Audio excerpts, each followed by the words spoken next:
Welcome to another day in our 31 in 31 series, a month of conversations with Proverbs 31 women. Today's episode features Dr. Marsh Naidoo, a devoted mother, respected physical therapist, and founder of the nonprofit Raising Kellan. Her advocacy for the rights and needs of persons with disabilities has made a lasting impact in her community and beyond. But her story began at home, raising her son Kellan alongside her husband. Out of that journey came Raising Kellan, a ministry and mission that empowers families and promotes inclusion. Her faith, rooted in her active involvement at First United Methodist Church of Dyersburg, shines through everything she does. Marsh's story is one of perseverance, love, and faith in action. I'm honored to share her story with you today because I believe that God designs each one of us uniquely and wonderfully, just as the scriptures say. That's why I feel it's important to celebrate and advocate for our friends, family, and neighbors, not because of disabilities, but rather for their different abilities. Let's join Marsh on the inside now for a great conversation. Marsh, I'm so excited to sit down with you today, to hear your beautiful story and to share it with others that are listening and watching today. It's a really beautiful story of hope, lots of hope for some very special families, some very special people that live and walk among us. Tell us first a little bit about Marsh. Who is Marsh? And how did you get to West Tennessee? You obviously traveled a long way to get here. You probably, in the 31 and 31 episode guest, you probably have traveled the farthest to get here. But I'm excited to learn a little bit more about you today and to share it with others. First off, Malia, thank you so much for inviting me just to talk with you and share my story, to share Kellan's story and the story of our family. And you talked about Dyersburg, and I often get, how in the world did you get from Durban to Dyersburg? And to tell you the truth, that's just how we've been led, and that's how we've come to be here. So I'm going to circle back to your question of tell me a little bit about myself and my profession. My name is Marsh Naidoo. I'm a physical therapist. I practice here in Dyersburg, Tennessee. I originally graduated in 96. Okay. And that was at the University of Durban, Westville, which is in South Africa really doesn't have states. It has provinces. Okay. So the province I grew up in is called KwaZulu-Natal, and that was the main health-focused campus. What was the population like? Was it rural? Was it more metro? Very metro, very urban. So my Durban actually had as a population of 3 million. So it's about 3 times or 4 times the size of Memphis. Culture shock. This coming here had to be culture shock in more ways than one. Yes. And so how come I landed up in the States? At that time, there was a real shortage of physical therapists, all allied medical staff, basically. And a lot of the American recruiters would come to South Africa. And that's how that process got started. So I was recruited. My first stop was Miami. Oh, wow. And I'm like, oh my God, did I get off at the And then I changed flights, and then I landed up in Tulsa, Oklahoma. So that was where my recruiting company was based at. I did travel therapy for about 10 years, settled in Memphis for about 5. And I love what I do. Oh, yeah. And you're very good at it. You've been my physical therapist in the past. And I can speak personal testimony to your skill, and I appreciate it so much. Thank you, Maria. Thank you. Before coming to the States, did you meet your husband here, or were you married in South Africa and he came along? I met my husband on vacation, so we had a long-distance relationship for a minute. And then we married. Yes, ma'am. He's from the States originally? No, Prakash was actually born and raised, believe it or not, in the same our same hometown that we grew up in. So like about 20 miles from each other, but we just didn't know, so big. You didn't know each other. We just didn't know each other. My husband and I have a similar story. We grew up both together right here in the same town. Went to the same high school. We're in the same high school at the same time, not in the same grade, but our paths we were always close in proximity to one another in classes or whatever, but our paths just never crossed until later in life. And so when your paths finally met, did you find that just so easy? Like instant. Like me and Prakash, we didn't even have to know what each other was thinking because we had the same experience growing up. It's like we know. I mean, we know each other. So our first date. Of course, we are, we had marriages before one another, and so we had the opportunity of having a lot of wisdom. Yes. By the time we met, and we had learned a lot of lessons, and we had that advantage. But I'll never forget our first date. I think there might have been 56 words said on the whole date, and I said 55 of them. And so we complimented one another well because he doesn't talk and I talk all the time, and so I do enough talking for both of us, he says. And so it's it's funny, crazy story. I'm sure I'm sure you guys can have some funny stories too. Yes, absolutely. So, well, in that relationship, in that marriage, came along Kellan. Kellan. Not Keelan. It's Kellan. You got it. Yes. Yeah, you got it. I hear it pronounced both ways, but it's Kellan. And boy, is he precious. Oh, he is so adorable. Thank you. Tell us about Kellan and the journey with Kellan. Oh, my word. So Kellan was born at 26 weeks. Mm-hmm. I went into early labor.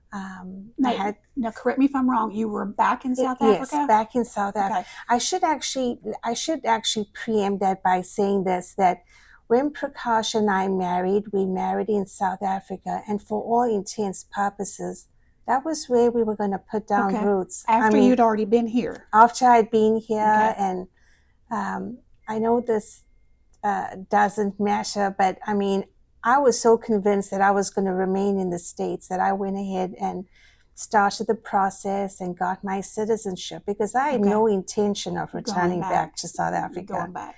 But you know how that goes. So anyway, we married, set up home in South Africa. When Kellan was born, you asked me, I think, like, when were the moments of God that you see in your life? And when I left that ICU after 3 months of being in there with him, that was the moment I just, thank you, God, for your grace and mercy for allowing me to live with my child. Yeah. And he was 26 weeks. 26 Not weeks. Even 2 pounds. Not even 2 pounds. Yeah. And 2.5. And I'm serious. That was like, God was the anchor and he was the eye in that tumultuous storm. And, they say your kids, there's nothing like the love of your kids. And some people say that's the same for their grandkids. But in that moment of actually birthing him and not knowing whether he was going to be here with me, just be us with my husband and I, or go home. That was hard, and it was very humbling. And I often say, I have no pride. I'm just, because that humility is so at my core, and the gratitude that comes with that. I've heard many parents say that have walked similar journeys, or even lost a child, that you literally become so stripped down of anything about yourself that you have nothing left. Nothing left to cling to but the grace of God. Absolutely. So tell us about a little bit more about Kellan and his health. The challenges that you have had since his birth, and how that has evolved into a mission that you have founded and something that you are very passionate about. Okay, so Kellan's development, because of his prematurity, was delayed, right? often you would hear neonatologists talking about kind of a catching up period. But, you know, even though I wasn't a pediatric PT or physical therapist, I still kind of knew something. You knew enough science. I knew enough science to know all is not as it should be. Let's get on the ball and see what needs to be done. So that started the journey towards early intervention. Even when I was in South Africa, I still came to the States, and I'm talking about between 2008 and about 2011. I would still come and work for Ed Presley at Physical Therapy of Dyersburg, who is, I'm really grateful to Ed for giving me that opportunity. He's great. He is.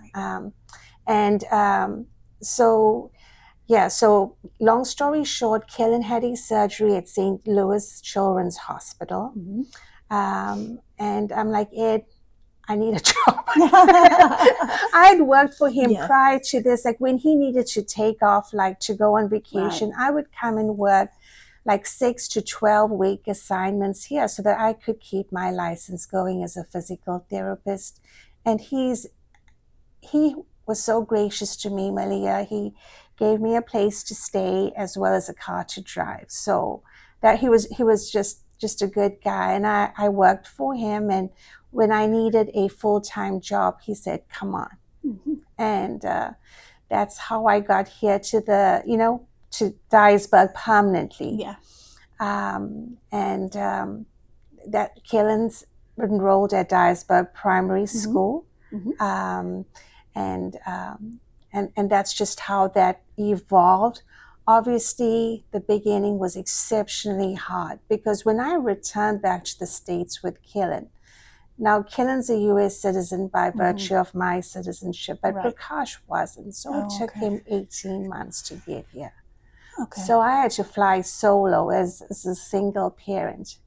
And I'm so grateful for, at that point she was Anna Ramey, but now Anna Cutler and Beth LeMay, because if it hadn't been for those two ladies, I would not have been able to work a full-time job, and I wasn't going to put Kellan in daycare, not with his high needs. At this point that you're speaking of, Kellan was not yet mobile, right? Absolutely not. Mobile. No, absolutely not. And actually, that's how we came to the Methodist Church.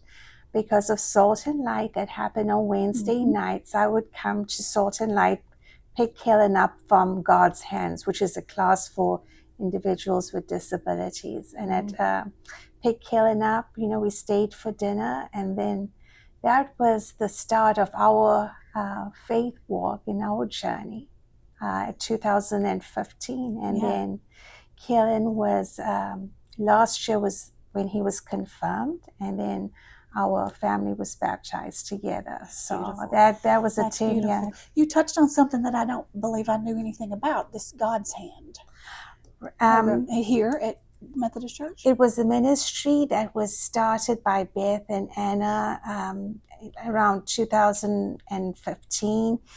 In all honesty, when COVID arrived, it kind of, Patty Lou Parker helped when Beth couldn't, and then after that, it truly did just kind of come to a natural end. So what a great program. I know it, but listen, I know I'm deviating here, but Creative Abilities is a program that's been started by Wendy Smith, who is a physical therapist. She lives in Newbern, and that's Caleb's mom, and she started Creative Abilities. Okay. And they meet at find out more about that. Well, maybe we need to talk to her during 31 and 31. I think she would be an excellent guest. And so Creative Abilities meets at Dyersburg Activity Center on a Tuesday from 3:30 to 5:30. So if you are a family that experiences disabilities and you have, your young adults going to school, that is a program you would want to look into. And you need to talk to Andy because she Okay. has a vision for that. And Okay. I don't Okay. want, Okay. she has a vision for that Well, program. you even telling us about her is a perfect segue into, like, we'll kind of fast forward through your challenges with Kellan's surgery and some subsequent therapy, and but he found his mobility. He found his mobility. Found his mobility, and on your website, you even have a beautiful statement in your story there about the day you saw him move for the first time, and it just kind of tugs on your heart a little bit. But through all of that, and through Kellan going to school and all the things for a child without disabilities, the life they would live, you've done everything you can to give him those same opportunities, which spurred an advocacy. Right. Tell us about that. Okay, so Raising Kellan is a digital platform. It consists of a blog, a podcast, and we have 2 self-published books. The whole mission behind Raising Kellan, the platform, it's a nonprofit. It's a nonprofit. Right. Is to empower families experiencing disability. To tell you the truth, that's kind of evolved because when we started in 2020, the mission at that time was to to kind of decrease the parent anxiety that comes with raising a child with a disability, which obviously at that time was that was what I was, what I was going through. But I mean, it's evolved since that. So your mission is continuously changing. Yeah. It's not meant to be static. It's meant to move. Move with the time. And so we started that. And honestly, there was so much of knowledge and understanding that I gained from the experience of being Kellan's mother. And I knew other mothers or other parents were seeking that knowledge. So, knowledge is just power. The knowledge. Knowledge power. Is power. And I think, like, honestly, being able to apply the knowledge, and that's where our wisdom comes in. Right. So that's kind of how that translation happened. I was just not gonna just sit. No. Yeah, and hold it all to yourself. No. And that's what I've watched many of your podcasts, and though I don't have my own personal journey with disability journey, with a child with disability, your topics are so interesting, and what I like about them is that it empowers me to know about all of these different agencies and services and nonprofits and advocates that you have featured on your podcast, that helps me to know, such as creative abilities. It helps me to know where these resources are, so that when I come in contact with someone that could use them. And that's what I love about it is, although all of your listeners may not need those services, we all need to know where they are. So that we could share that information with those that we come in contact with who do need it. And so thank you for doing that. I've always say, like, we steward information, and information is never meant to sit with one person. Right. And I just we've got, our support network has grown because of that podcast. People that we come into contact with, people that we advocate together with as a collective. Right. Because Malia, you and I know that one person is, in terms of collective advocacy, is the individual story is important. Correct. But to get things done, it takes a collective. Right. So that's the power. I'll put that air quotes there because I don't mean for it to be something up there, but rather. What are some of the key points in the advocacy that Raising Kellan focuses on? So Disability Day on the Hill at the state capitol on a state level is like so crucial because your legislators need to know who is being impacted by the decisions they make. And whether it is education, whether it's healthcare, or whether it's the provision of community-based services once that young adult turns 21. Okay. that person is just not going to disappear once they turn 21. There's services that need to be very similar to a foster system. You already know. I mean, you don't age out of adversity. No, you don't. You don't. So how do we rise up to provide those supports, Malia? That is what we need to ask ourselves. How do we provide those supports? Okay. And that's what advocacy has been. It's been educating and conversing with parents like me, educating other parents that might be in a similar situation to use your voice, advocate, stand up for what your child needs until they are able to speak for themselves. So that's what advocacy is about. It's nothing fancy. It's to be able to speak your truth and know who you are and what you need. Yeah. Well, I have watched from the sidelines. Watched Kellan thrive. I'm certain that just like any other child, he has his daily challenges. What have you observed in Kellan's own faith journey as he has seen you develop the nonprofit and to fight for him, but to also fight for others who are like him? What have you noticed in his own faith journey? I see his innocence and how he's so totally centered on God's going to take care of me. I mean, I don't. Is he ever not smiling? I think he has his permanent smile on his face all the time.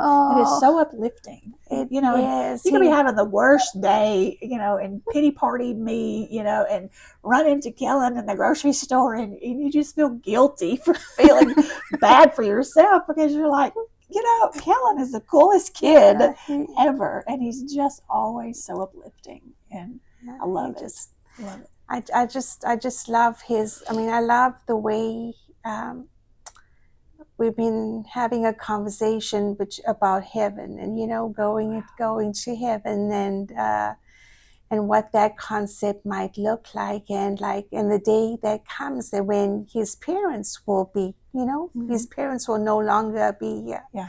And I always tell him, I'm like, Kellan, I'm not raising you to protect you. I'm raising you to be brave. I'm raising you to go out there and live your life. That's fantastic. And because so many parents with children with disabilities, I don't think realize that really should be the angle that they should be pursuing. I think they're so fearful, for their child's inabilities that they lose focus on their abilities. So that's where he's kind of like in his faith journey. He's now in youth group, so excited to see what that will look like for him. And that's it. That's Kellan. Now, in our conversations in preparing for our discussion today, you mentioned something about something that's happening here at the church. Okay, so what's happening, and that's a program that's happening next weekend on October the 11th from 9:30. Doors open, but we actually start at 10, and it's from 10 to 3. Kristen and Todd Evans, who are authors as well as parents, are going to come and talk to us about, mental health strategies, self-care. It's also a faith-based talk, so that's happening at the church. So if you are a family experiencing disability or a parent, please come. We have it's priced at $10 a ticket, but if there's any issues with that, please email me at raisingkellan@gmail.com and we'll take care of that. A light lunch is going to be provided. Childcare will be provided as well, because that tends to be something that's a barrier sometimes. So it's not going to be fancy, you know what I mean? But it will be, your child will be safe. And just come and enjoy the day. Just come and enjoy the day. With lots of wisdom. Lead with lots of wisdom. Kristen is a licensed social worker, and the book that they've written is How to Build a Thriving Marriage as You Care for Your Children with Disabilities. And I believe you have a podcast with them as well. On your podcast. Todd kind of talks to the dads. Kristen perhaps talks to the mom. you know, as a dad raising a child with a disability, I think there's just so much else that's involved with that. There's so much mindset in that. So having a dad talk to another dad is a real big deal. And that's what Todd's going to do. You know, and maybe, I don't know, again, having not lived my own experience, but just guessing that for the dads, it's way more than just the child, because they not only are as concerned for the child's well-being as the mother is. Who's taking care of the mom? Yeah. And usually it's the dad having to support her emotionally as well. And, you know, not all men are equipped to do that. They're not. And that's not a fault. That's just the way they're wired, you know. And I think it's great that you're putting a resource out there for men to have other men to help and empower them as well, because I think they might be a little bit lost in the shuffle of all that goes on with trying to raise a child with disabilities. We had a really awesome episode. Actually, it was the last one with Steve Chapman from Rising Above Dads. And that's the ministry that's in Cookville, Tennessee. Okay. And that's what he says. His message is to moms, don't, you know, moms are like, I'm in it. Let's get sorted. We need this, we need that. That's it. He says, don't leave us behind. Because it doesn't mean we're not involved. It's sometimes we are the fixers. We want to do something that we're good at. We just don't want to be, you know. And I kind of, I was like, were your toes hurting a little my bit? My ears were burning. I'm like, oh my goodness. But, you know, and so give our dads some grace too. And I think being with other guys is good for them, you know. Well, good. Oh, good. Your story is beautiful. Kellan's story is beautiful. We thank you so much for doing what you do, because I know that it's very important, and I know that there are lives that you have touched, and we're just so grateful that you have landed in Dyersburg, Tennessee. Delving to Dyersburg, Tennessee. We hope you never, ever, ever leave. So, speaking of leaving, we're going to part ways here shortly, but before we do, let's close with two things. A word of encouragement that you would have for families in your shoes. Right. And then we always close Authentically You podcast episodes with asking the guests to share a scripture or two that have a lot of meaning to you. And so let's start with that word of encouragement that you have for the families. So my word of encouragement to families would be, you know, think of our journey as a marathon versus a sprint. We have lots of deviations and stops along the way, but it is still a sweet journey. I mean, I don't know what other way to say that, but that's that. And as far as scripture, Sonia from Healing Horses gave Kellan a cross, which we have above his bed. And it's Philippians 14:3. I can do all things through Christ who strengthens me. Yes. And that, I think, that's one of my favorite, you know, scriptures. So, that's it. Perfect. We thank you again so much, and we appreciate it. I do have one more question I just thought of before we leave. We've spoken to the families, but what about communities? What can communities do better? Or maybe not better, but how can communities as a whole be more of an advocate for I am so glad children with disabilities? I am so glad you asked me that, Malia. And I often, you know, I refer to the wheel of belonging. It's more about just saying you're welcome, but it's the invitation. It's knowing a person with a disability, and it's accepting that person and missing that person when they are not there. So as far as communities are concerned, I would, you know, and this is a special call to our churches and faith-based organizations, is to look at the intersection of faith and disability and see how we can welcome families. Okay. Now, I think an area that we could focus on perhaps is respite and how we can support those caregivers. And just kind of have that conversation, have that conversation in your church, and it doesn't need to be anything fancy. I mean, just simply just an annual day of respite for families is a maybe big just deal. A parents' day out, and you provide the daycare, or you know what, that would be not necessarily daycare, but provide an activity or an opportunity for the person with disabilities, so that the caregivers can go have a moment. That's it. That's it. That would be so. Heads up, churches out there, faith-based organizations out there. We just dropped an idea for a ministry on you, and so let's see which one of you are going to pick it up and run with it. And so, Marsh, it was great. It's so great, and I appreciate you so much sitting down and taking time out of your schedule to tell us the story of Raising Kellan. Oh, always, Malia, and thank you for all you do and bringing women together to tell their stories as well. It's their stories for God's glory. Absolutely, as we encourage each other. Yes. So thank you so much. Thanks. Have a great day. You too. Bye. Thanks for joining in today for this episode of the 31 in 31 series, a month of conversations with Proverbs 31 women here at the Authentically You Network podcast. We look forward to yet another great episode tomorrow and hope that you will join us to be inspired, encouraged, and have your faith strengthened. Have a great day and be blessed.